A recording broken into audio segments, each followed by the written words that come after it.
Hello നമസ്കാരം, ഞാൻ mini. എല്ലാവർക്കും മിനീസ് ലൈഫ് സ്റ്റൈലിലേക്ക് സ്വാഗതം. ഇന്നത്തെ നമ്മുടെ വീഡിയോ എന്ന് പറഞ്ഞാൽ മെയ് മാസത്തിൽ നമുക്ക് എന്തൊക്കെ കൃഷി ചെയ്യാം എന്നതിനെക്കുറിച്ചുള്ളതായ ഒരു വീഡിയോ ആണ്. എല്ലാ മാസത്തിലും നമ്മൾ ഓരോന്ന് കൃഷി ചെയ്യുന്നതുകൊണ്ട് നമുക്ക് അത്യാവശ്യം വേണ്ടതായ പച്ചക്കറികൾ, വിഷമില്ലാത്ത പച്ചക്കറികൾ നമുക്ക് കഴിക്കാനായിട്ട് സാധിക്കുന്നുണ്ട്. അപ്പം അതുപോലെ തന്നെ നമുക്ക് ഈ മെയ് മാസത്തിലെ കൃഷി ഞാൻ കുറച്ച് നേരത്തെയാണ് പറയുന്നത്. കാരണം മഴ എപ്പോഴാണ് കലിതുള്ളി വരുന്നതെന്നും പറയാൻ പറ്റത്തില്ല. അതിനു മുമ്പായിട്ട് നമുക്ക് എന്ത് വേണം, നമ്മളെ വിത്തുകളൊക്കെ നട്ടുപിടിപ്പിക്കേണ്ട സമയം ആയിരിക്കുകയാണ്. നമുക്കതിന് എന്തൊക്കെയാണെന്ന് നോക്കാം. നമുക്ക് വീഡിയോയിലോട്ട് പോകാം. അപ്പോൾ വീഡിയോയിലോട്ട് പോകുന്നതിന് മുമ്പായിട്ട് നിങ്ങൾ ആദ്യമായിട്ടാണ് മിനീസ് ലൈഫ് സ്റ്റൈൽ എന്ന ചാനൽ കാണുന്നുണ്ടെങ്കിൽ ഒന്ന് സബ്സ്ക്രൈബ് ചെയ്തിട്ട് കാണാനായിട്ട് ശ്രമിക്കുക. അതേപോലെ തന്നെ നിങ്ങൾക്ക് ഇതേപോലെ കൃഷികളൊക്കെ ചെയ്യണമെന്ന് ആഗ്രഹമുണ്ട്, വിത്തുകൾ ഗ്രോ ബാഗുകൾ കിട്ടുന്നില്ല എന്നുണ്ടെങ്കിൽ നമ്മുടെ വെബ്സൈറ്റായ minisslifestyle.com ഒന്ന് വിസിറ്റ് ചെയ്യാന്നുണ്ടെങ്കിൽ നിങ്ങൾക്ക് ആവശ്യമുള്ളതായ നല്ലതിനും വിത്തുകളും ഗ്രോ ബാഗും ഒക്കെ നിങ്ങൾക്ക് വാങ്ങിക്കാവുന്നതാണ്. അപ്പം നമുക്ക് ഓരോന്നായിട്ട് തുടങ്ങാം. അപ്പം മെയ് മാസത്തിൽ നമുക്ക് നട്ടുപിടിപ്പിക്കാനുള്ളതായ വിത്തുകളൊക്കെ ഇപ്പോഴേ നമ്മൾ പേപ്പർ കപ്പിനകത്തോ ഗ്രോ ബാഗിനകത്തോ അല്ലെങ്കിൽ നമ്മുടെ സീഡിങ് ട്രേക്കകത്തൊക്കെ നമ്മൾ പാകി വെച്ചിരിക്കണം. ഇപ്പോഴേ പാകി വെച്ചിരുന്നെങ്കിൽ മാത്രമേ നമുക്ക് ഒരു 2 ആഴ്ചയൊക്കെ ആകുമ്പോഴത്തേക്ക് നമുക്കതെടുത്ത് നടാനായിട്ട് സാധിക്കുള്ളൂ. അതല്ല നമ്മൾ മെയ് പകുതിയൊക്കെ ആകുമ്പോഴത്തേക്കാണ് നമ്മൾ നടുന്നതെന്നുണ്ടെങ്കിൽ പിന്നെ മഴയൊക്കെ എപ്പോഴാണ് വരുന്നതെന്ന് നമുക്ക് പറയാനായിട്ട് സാധിക്കത്തില്ല. അതുകൊണ്ട് ആദ്യമായിട്ട് നമുക്ക് നല്ലതുപോലെ കൃഷി ചെയ്യാവുന്ന ഒന്നാണ് ഈ കാലാവസ്ഥയിൽ നമുക്ക് വെണ്ടയ്ക്ക എന്ന് പറഞ്ഞാൽ പലതരത്തിലുള്ളതായ വെണ്ടയ്ക്കയുണ്ട്. ഏറ്റവും നല്ലത് നമുക്ക് ആനക്കൊമ്പൻ നടാം, അർക്കാനാമിക നടാം, സൽക്കീർത്തി നടാം. ഇങ്ങനെയുള്ളതായ എല്ലാ വെണ്ടകളും, അങ്ങനെ കുറേ വെണ്ടകളുണ്ട് കേട്ടോ. വർഷയുണ്ട്, റെഡ് വെണ്ടയുണ്ട്, മരവെണ്ടയുണ്ട്, കസ്തൂരി വെണ്ടയുണ്ട്. ഇങ്ങനെ എല്ലാ വെറൈറ്റികളും നമുക്ക് നടാം. അപ്പോൾ ഏത് വെണ്ട നട്ടാലും അതിന് പറ്റിയ കാലാവസ്ഥയാണ് ഇപ്പോൾ ഉള്ളത്. അപ്പോൾ എല്ലാവരും വെണ്ട കൃഷി ചെയ്യാനായിട്ട് ശ്രമിക്കുക. ഒരു 10 മൂടെങ്കിലും നമ്മൾ നടണം. അത് ഗ്രോ ബാഗിനകത്തോ ചാക്കിനകത്തോ തറയിലോ എങ്ങനെ വേണമെങ്കിലും നടാവുന്നതാണ്. അടുത്തെന്ന് പറഞ്ഞാൽ ചീരയാണ്. ചീര നമുക്ക് മെയ് മാസം നമുക്ക് നല്ലതുപോലെ നട്ടുപിടിപ്പിക്കാവുന്ന ഒന്നാണ്.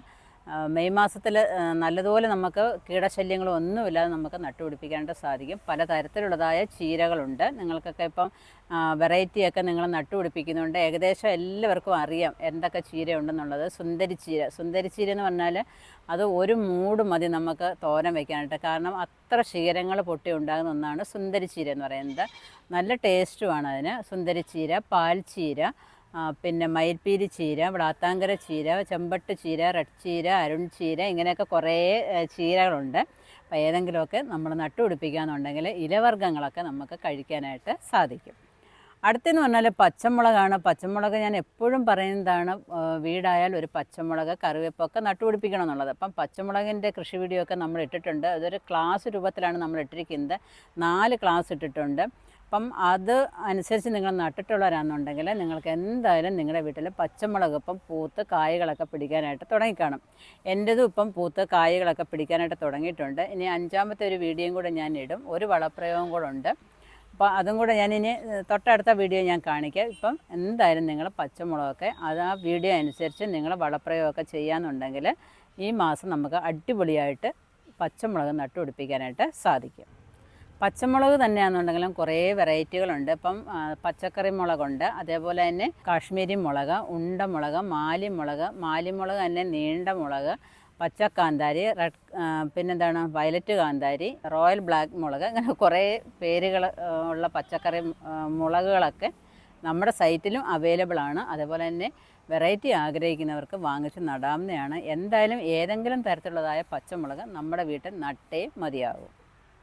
അടുത്തെന്ന് പറഞ്ഞാൽ വഴുതനയാണ്. വഴുതന വിത്തും നമുക്ക് ഇപ്പം നല്ലതുപോലെ പാകി വെച്ചിരുന്നാൽ നമുക്ക് അത് നട്ട് വളർത്താൻ പറ്റിയൊരു കാലാവസ്ഥയാണ് മെയ് ജൂൺ മാസങ്ങളിലൊക്കെ. ഈ ജൂൺ മാസത്തിലൊക്കെ അത് നല്ലതുപോലെ നിൽക്കണമെന്നുണ്ടെങ്കിൽ ഇപ്പോഴേ നമ്മൾ നട്ടെങ്കിൽ മാത്രമേ പറ്റുകയുള്ളൂ. അപ്പം മെയ് അവസാനമൊക്കെ കൊണ്ടുവന്ന് നടുകയെന്നുണ്ടെങ്കിൽ ജൂണൊക്കെ ആകുമ്പോഴത്തേക്ക് നമുക്ക് മഴയൊക്കെ പെയ്യുമ്പോഴത്തേക്ക് നമ്മുടെ ചെടികളൊക്കെ നശിച്ചു പോകാനായിട്ട് ഇടവരും. ഇപ്പോഴേ നമ്മൾ നട്ട് വളർത്തിക്കൊണ്ട് വരികയെന്നുണ്ടെങ്കിൽ നമുക്ക് ആവശ്യമുള്ളതായ പച്ചക്കറികൾ ജൂൺ മാസത്തിലും മഴക്കാലത്തും നമുക്ക് വിളവെടുക്കാനായിട്ട് സാധിക്കും. അതുപോലെ തന്നെ അമരവർഗ്ഗത്തിൽപ്പെട്ട എല്ലാ പച്ചക്കറികളും നമുക്ക് നടാം. അത് സാമ്പാർ അമര, കുറ്റി അമര, പന്തൽ ബീൻസ്, വാളരിപ്പയർ, ഇങ്ങനെയുള്ളതായ സാധനങ്ങളൊക്കെ നമുക്ക് നടാൻ പറ്റിയ സമയമാണ് മെയ് മാസം എന്ന് പറയുന്നത്. അതും നിങ്ങളുടെ കൈവശം വിത്തുകളുണ്ടെങ്കിൽ നിങ്ങൾക്ക് നടാം. അതല്ല അടുത്തുള്ള നഴ്സറികൾ നിങ്ങൾക്ക് വാങ്ങിക്കാമെന്നുണ്ടെങ്കിൽ വാങ്ങിച്ച് നടാം. അതല്ലാന്നുണ്ടെങ്കിൽ നമ്മുടെ സൈറ്റിൽ വന്ന് ഓർഡർ ചെയ്യാമെന്നുണ്ടെങ്കിൽ നിങ്ങൾക്ക് അങ്ങനെയും നിങ്ങൾക്ക് വാങ്ങിച്ച് നടാവുന്നതാണ്. അപ്പം നമ്മുടെ പച്ചക്കറി കൃഷിയുടെ ഇടയ്ക്കൂടെ എനിക്ക് ഒരു കാര്യം പറയാനുള്ളത്, നമ്മുടെ ഇടവിള കൃഷികളെല്ലാം നടുന്ന സമയമാണ്. അപ്പം ചേമ്പ്, ചേന, കാച്ചിൽ, ചേനയൊക്കെ നടാത്തിരക്കണമെങ്കിൽ എളുപ്പം നട്ടോണം, സമയമൊക്കെ നല്ല സമയമാണ്. അപ്പോൾ എൻ്റെ ചേനയൊക്കെ കിളിച്ച് വരാനായിട്ട് നല്ലതുപോലെ കിളിച്ച് വന്നതിന് വെട്ടിയെടുപ്പിക്കാറൊക്കെ ആയിട്ടുണ്ട്. അപ്പം ചേമ്പ്, ചേന, കാച്ചിൽ, കിഴങ്ങ്, ഇഞ്ചി, മഞ്ഞൾ, കസ്തൂരി മഞ്ഞൾ, ഇങ്ങനെയൊക്കെ ഉള്ളതായ വിളകളൊക്കെ നടുന്ന സമയമാണ് ഇപ്പം. അപ്പോൾ എല്ലാവരും നടാനൊക്കെ ആഗ്രഹിക്കുന്നുണ്ടെങ്കിൽ എളുപ്പം നടാനായിട്ട് ശ്രമിക്കുക. പിന്നെ അതുപോലെ തന്നെയാണ് നമുക്ക് പടർന്നു കയറി പോകുന്നതായ പച്ചക്കറികൾ. അത് പാവലുണ്ട്, പടവലമുണ്ട്, കുമ്പളമുണ്ട്. ഇപ്പം കുമ്പളവും ഒക്കെ അങ്ങോട്ട് എറിഞ്ഞു കൊടുത്താൽ മതി, അത് നല്ല അടിപൊളിയായിട്ട് കിളിച്ച് വരും.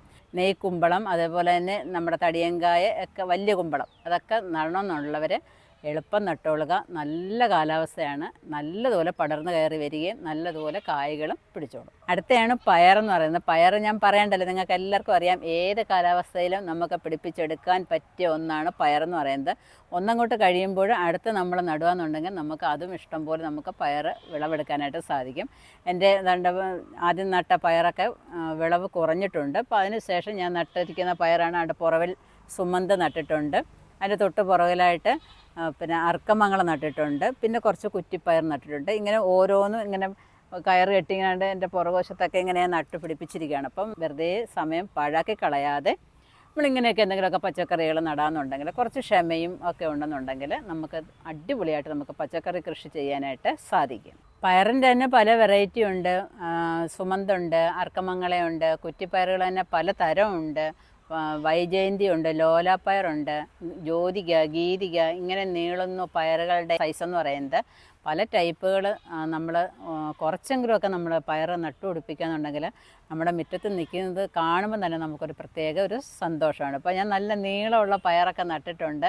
അതിനകത്ത് പൂക്കളും കായ്കളും ഒക്കെ ഇങ്ങനെ വരാനായിട്ട് തുടങ്ങിയിട്ടുണ്ട്. ഞാൻ നേരത്തെ പറഞ്ഞിട്ടുണ്ടായിരുന്നില്ല, ഞാൻ സ്വപ്നം കണ്ട ഒരു പയറൊക്കെ ഉണ്ടല്ലോ, അപ്പോൾ അതിനകത്തൊക്കെ പൂക്കളും കായ്കളും ഒക്കെ വരാനായിട്ട് തുടങ്ങിയിട്ടുണ്ട്. അപ്പം നമ്മൾ സ്വപ്നം മാത്രം കണ്ടാൽ പോരാ, നമ്മൾ പ്രയത്നിച്ചാൽ മാത്രമേ അതിനകത്ത് എന്തെങ്കിലുമൊക്കെ നമുക്ക് പിടിപ്പിച്ചെടുക്കാനായിട്ട് സാധിക്കത്തുള്ളൂ. അടുത്തെന്ന് പറഞ്ഞാൽ പീച്ചിൽ, കുക്കുംബർ, പാവൽ, ചുരയ്ക്ക, ഇതെല്ലാം നമുക്ക് നട്ടുപിടിപ്പിക്കാം. അപ്പോൾ എല്ലാത്തിനും നിങ്ങൾക്ക് ഈ പന്തലിട്ട് കൊടുത്ത് വിഷമിക്കേണ്ട കാര്യമൊന്നുമില്ല.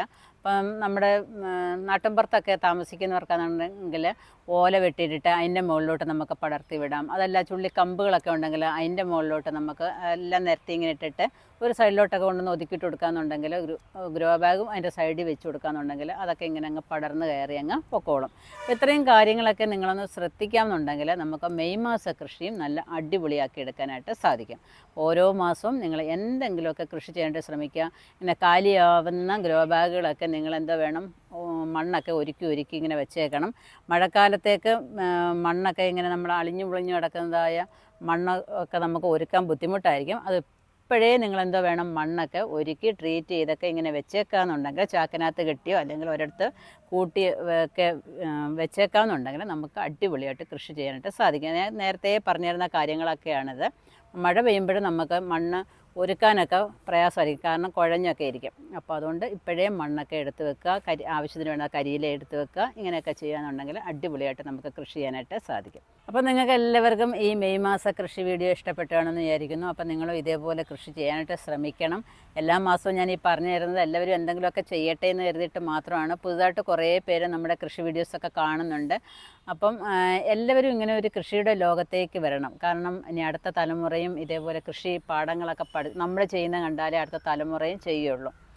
അപ്പോൾ ഈ വീഡിയോ നിങ്ങൾക്ക് ഇഷ്ടപ്പെടുന്നുണ്ടെങ്കിൽ ലൈക്ക് ചെയ്യുക, ഷെയർ ചെയ്യുക. ഇതുവരെ സബ്സ്ക്രൈബ് ചെയ്യാതെ കാണുന്നവരാണെന്നുണ്ടെങ്കിൽ ഒന്ന് സബ്സ്ക്രൈബ് ചെയ്തിട്ട് കാണാനായിട്ട് ശ്രമിക്കുക. അതുപോലെ ഫേസ്ബുക്കിൽ നിങ്ങൾ കാണുന്നുണ്ടെങ്കിൽ അവിടെ നിങ്ങളൊന്ന് ഫോളോ ചെയ്യാനായിട്ട് ശ്രമിക്കുക. അപ്പോൾ വിത്തുകൾ, ഗ്രോബകളൊക്കെ നിങ്ങൾക്ക് ആവശ്യമുണ്ടെങ്കിൽ നമ്മുടെ വെബ്സൈറ്റിൽ വന്നിട്ട് ഓർഡർ ചെയ്യാനായിട്ട് ശ്രമിക്കുക. അപ്പോൾ അടുത്ത വീഡിയോ കാണുന്നവരെ ഞാൻ മിനി. നന്ദി, നമസ്കാരം.